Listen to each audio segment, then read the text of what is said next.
লৈ ল'ম গোটেইখিনি ডিটেইলছ আমি লোৱাটো আমি বিচাৰোঁ।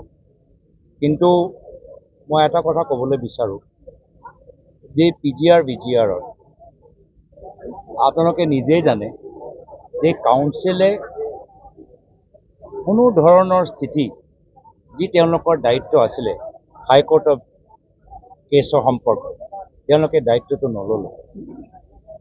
এইটো কাৰ গাফিলতি? এইটো কাউন্সিলৰ গাফিলতি। কাউন্সিলৰ চিফ কোন? তুলিৰাম ৰংহাং। তুলিৰাম ৰংহাং ডাঙৰীয়া কাৰ মানুহ? হিমন্ত বিশ্ব শৰ্মা ডাঙৰীয়া। হিমন্ত বিশ্ব শৰ্মা ডাঙৰীয়া কি বিচাৰে? যে বিভিন্ন জনগোষ্ঠী জনজাতিৰ মাজত সংঘাত হৈ থাকক, কাৰ্য হৈ থাকক, আৰু তেওঁ এটা বাটন টিপিলে আদানীক হাজাৰ হাজাৰ বিঘা, পতঞ্জলীক হাজাৰ হাজাৰ বিঘা, আম্বানীক হাজাৰ হাজাৰ বিঘা, আৰু যি বাকী থাকিলে নিজৰ পৰিবাৰৰ নামত, আৰু তাৰ পৰাও কিছু বাকী থাকিলে তুলিৰাম ৰংহাং ডাঙৰীয়া পৰিবাৰৰ নামত।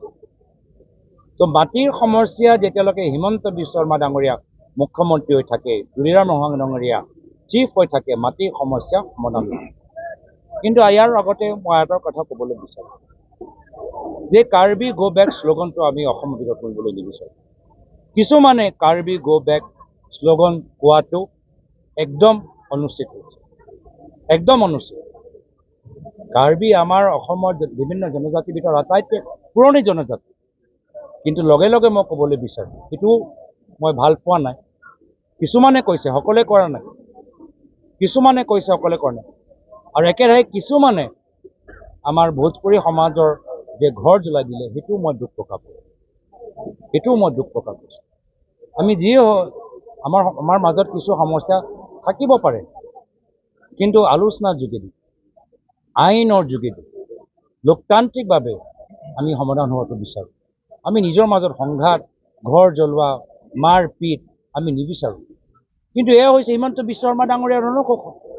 আজি কোকৰাঝাৰত একে হৈছে, তাতো দুটা জনগোষ্ঠীৰ মাজত সংঘাত। যি সমন্বয় প্ৰয়াত তৰুণ গগৈদেৱে অসমৰ বিভিন্ন জনগোষ্ঠী জনজাতিৰ মাজত ইমান কষ্ট কৰি 15 বছৰ একদম নিজৰ ঘৰৰ দৰে ধৰি ৰাখিলে, আজি সেই ঘৰখন হিমন্ত বিশ্ব শৰ্মা ডাঙৰীয়া মাত্ৰ নিজৰ স্বাৰ্থৰ বাবে তছ নছ কৰি পেলাই থৈছে। কোনো আজি শান্তিত নাই। না বঙালী মানুহ শান্তিত আছে, না জনজাতি মানুহ শান্তিত আছে, না আদিবাসী মানুহ শান্তি আছে, না ভোজপুৰী মানুহ শান্তিত আছে, না কাৰ্বি মানুহ শান্তিত আছে, কোনো শান্তিত নাই। তো সেইকাৰণে যেতিয়ালৈকে হিমন্ত বিশ্ব শৰ্মা ডাঙৰীয়া থাকিব, অসমৰ সমাজৰ মাজত অশান্তিয়ে থাকিব। সেইকাৰণে যদি অসমৰ ভিতৰত যদি আমাক শান্তি লাগে আৰু সন্মান লাগে, আত্মসন্মান লাগে, তেতিয়া হিমন্ত বিশ্ব শৰ্মা ডাঙৰীয়াক চৰকাৰৰ পৰা আঁতৰাব লাগে।